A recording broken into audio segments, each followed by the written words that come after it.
think that there is a movement around the world saying that industrial agriculture, whether for animals or plants, is simply not sustainable. I think there are a lot of alliances being built around people who care about the environment, climate, small farmers, organic agriculture. So that actually, I would say, is a very positive trend. Welcome back to Good People, Good Works, as we continue our interview with Mia McDonald, the vegan founder and executive director of Brighter Green. Brighter Green is deeply concerned about the heating of our planet and its devastating effects on vulnerable populations in developing nations.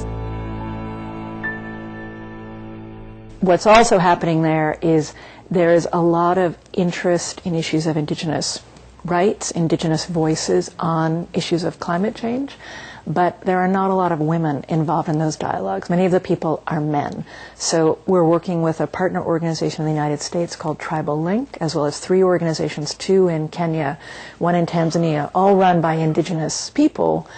We've launched a program for girls from poor communities who are needy and bright, affected by climate change. They're being supported to finish their high school education.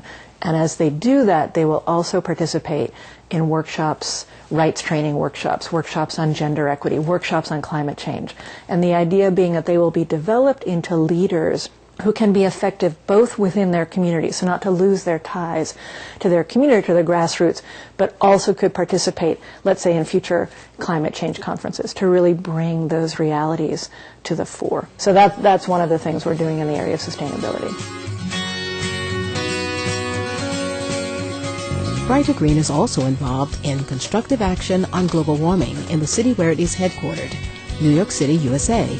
It is working with other groups on a city council resolution that would establish plant-based agriculture as a means to reduce the city's carbon footprint.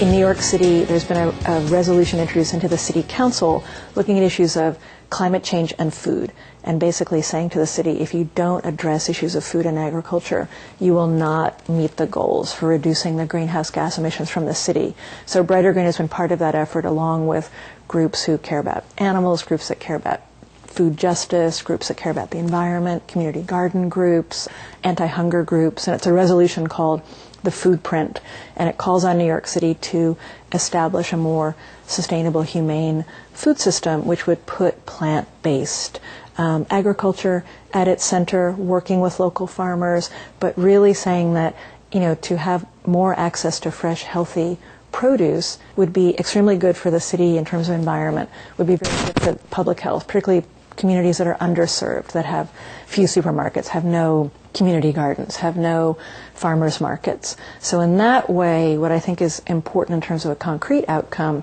even though the resolution has not passed yet, it's the first of its kind to have been introduced in New York City.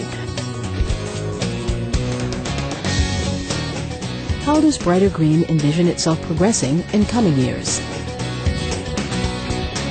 I'd like us to continue the work that we've done. I'd like us to engage more people around the world more directly in our work. And I think, like any kind of person and institution doing policy work, to feel like we see some concrete changes, to feel like by the next climate conference, the issue of industrial animal agriculture is on the agenda in the government conference, not only in the civil society conference, or primarily there.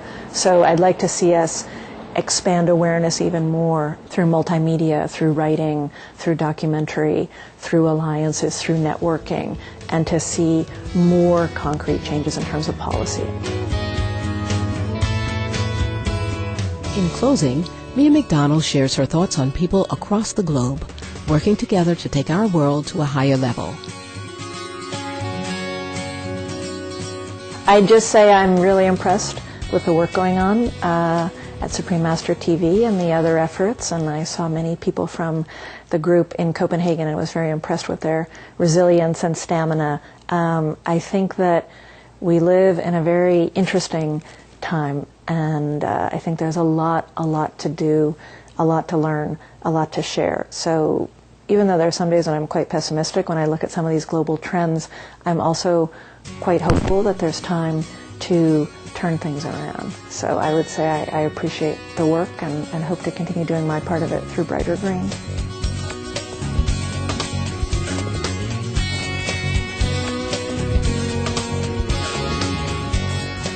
Our sincere thanks, Mia McDonald, and the dedicated team at Brighter Green for your productive research and inspiring programs, both local and global, which are helping to secure a better future for both humans and animals while safeguarding our beloved planet Earth.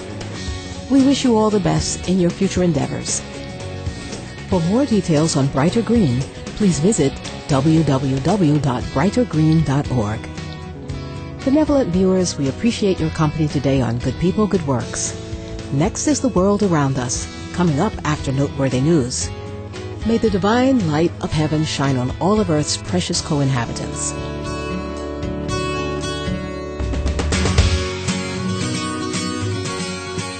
For more details, please visit www.suprememastertv.com/GPGW.